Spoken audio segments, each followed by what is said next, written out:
Hi guys, I said that I was going to try to do a video post, so here goes that try. So I want to start by saying that this is the first time hearing and researching the Marzano's 9 essential strategies.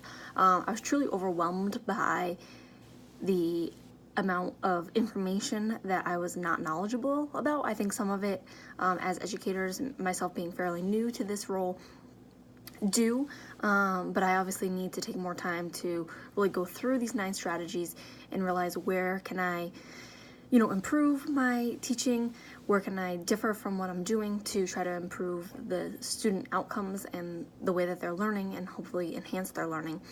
But for the fact of this post, I wanted to focus on kind of the 2 different strategies that I felt most important to where I am currently in my education and making lectures. The first one I wanted to reflect on was what he quotes as summarizing and note-taking.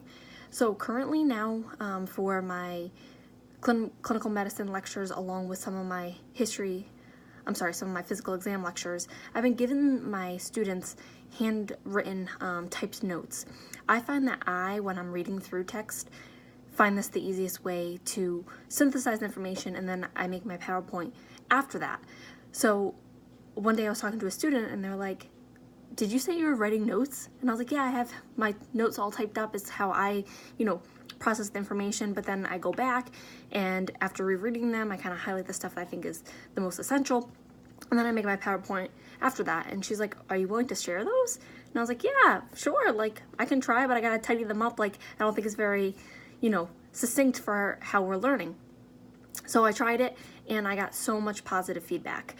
So I found it interesting that in Marzano's 9 essential strategies, they talk about having teacher provided notes and showing them the outline of how we make our notes, hoping that we can ask them to do so. So I think next year, something I want to do is maybe in the first couple courses, as you guys know, we're modular based, give them the notes, and then asking them just to kind of divide certain sections and ask for them to give notes back as a formative assessment.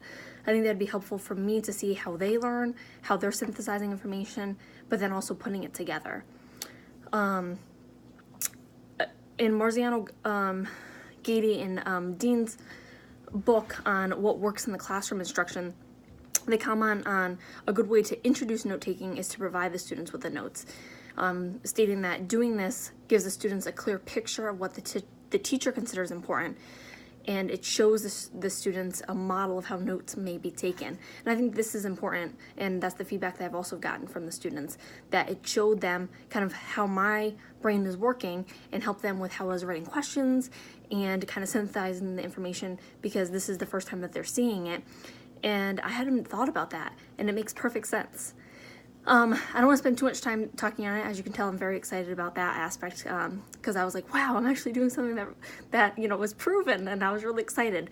But the other thing is identifying similarities and differences, which is the first strategy listed in the 9, was really important to me, because I think when we're talking about looking at making diagnoses and looking at the differential diagnoses, I don't stress enough in my lectures and also during my physical exam examples how one disease and another present with similarities, but then the differences.